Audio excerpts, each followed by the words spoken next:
सात संगत जी, प्यार से कहना धन निरंकार जी। सात संगत, हमारी रूहानियत भली भूत हो तो सात संगत, हमारी जो रूहानियत है वो भली भूत होनी चाहिए। क्योंकि अगर रूहानियत भली भूत नहीं है तो इंसानियत का भी कोई काम नहीं है। अगर वो रूहानियत भलीभूत होती रहती है, हमारे मन में धारण होती रहती है और हमारे ध्यान में रहती है तो भलीभूत हो रही है। तो हम जानेंगे विस्तार से और करते हैं इस पर चर्चा, बढ़ाते हैं ज्ञान को, लेते हैं माँ सुदीक्षा जी से रहमते।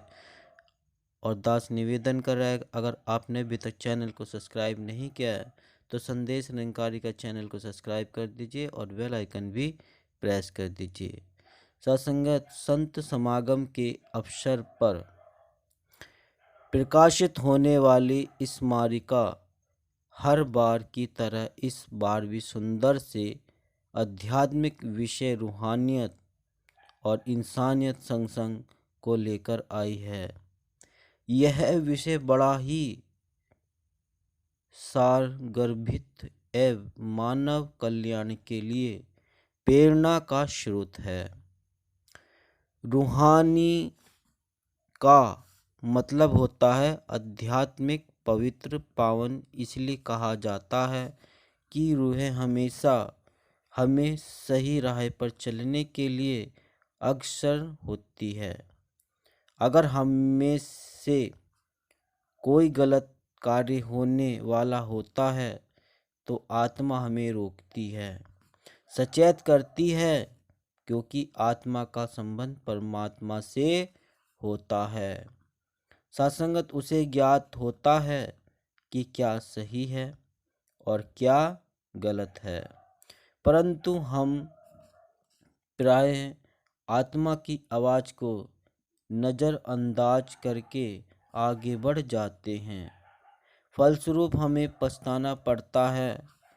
इंसानियत के लिए मानव के अंदर मानवीय गुण होना चाहिए, जैसे दया, ममता, करुणा, सहनशीलता, परोपकार, एक दूसरे व्यक्ति का दुख देखकर दुख महसूस करना और सबसे बढ़कर जीव मात्र से प्रेम करना। यही वास्तव में इंसानियत का परिणाम है। सत्संगत, रूहानियत में केवल रूह का होना ही काफ़ी नहीं है। रूह वो हो जिसका संबंध इस परमपिता परमात्मा से जुड़ा हुआ हो। सत्संगत, जो इसके निरंकार स्वरूप से परिचित हो, तभी वो एक दूसरे के दुख से दुखी होगी। ऐसी कोई रूह जानती है कि सभी एक ही परमात्मा की संतान हैं, कोई बेगाना नहीं है, सभी परमात्मा के अंश हैं। तो फिर वैर, विरोध, तकरार कैसी? सभी से प्यार करना है और प्रेम ही बांटना है। इस प्रकार इंसान में इंसानियत के गुण हो और आत्मा का संबंध इस परम पिता परमात्मा से हो तो इंसानियत स्वतः ही विकसित होगी और सबका हित करेगी। सत्संगत, रूह का पवित्र होना तभी संभव है जब इसे परमात्मा की अनुभूति हो चुकी हो। जब रूह आध्यात्मिक होगी तो मानव का हर कर्म पवित्र होगा, सेवा सत्कार से युक्त होगा और रूहानियत और इंसानियत भी संग संग होंगे। केवल इंसानियत से प्रभु व पवित्र कार्य नहीं होंगे, इसके साथ रूहानियत का होना भी बहुत ज़रूरी है। इसीलिए ये आवश्यक है कि पहले आत्मा को परमात्मा के दीदार हो। यही कार्य सद्गुरु माता सुदीक्षा जी महाराज कर रहे हैं। ये सर्वप्रथम मानव को इस परमात्मा का दीदार करवा रहे हैं। तत्पश्चात भक्ति की ओर अग्रसर कर रही है। सासंगत, जब मानव को इस परमपिता परमात्मा का दीदार हो जाता है तो उसका हर कर्म रूहानियत के संग हो जाता है, इंसानियत वाला हो जाता है, भक्ति भाव से पूर्ण हो जाता है।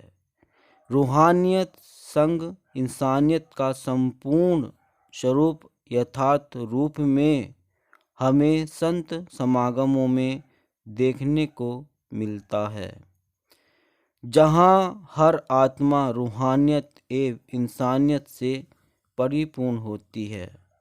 सासंगत, जहाँ हर इंसान का यही ध्यान है कि पहल दूसरे संतों को देनी है, चाहे वो लंगर की, चाहे वह दूसरे संतों को देनी है, चाहे वो शौचालय की हो, चाहे वो पंडाल की हो, चाहे कोई भी अन्य हो।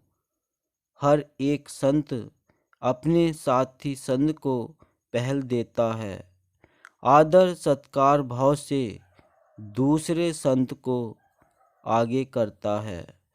सासंगत, हर एक संत ज्ञान प्राप्त कर सतगुरु का आशीर्वाद लेकर अपने आराम की परवाह किए बगैर दूसरे संत को सतगुरु का स्वरूप मानकर सेवा में लगा रहता है।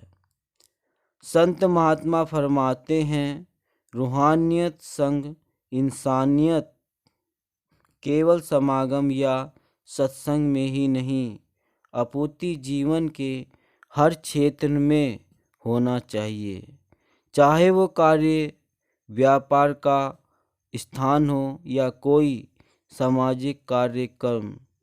क्योंकि हम जितना सत्संग में अपना ध्यान लगाते हैं तो हमें यही ध्यान रखना चाहिए कि समाज के लोग भी हमारे अपने ही हैं।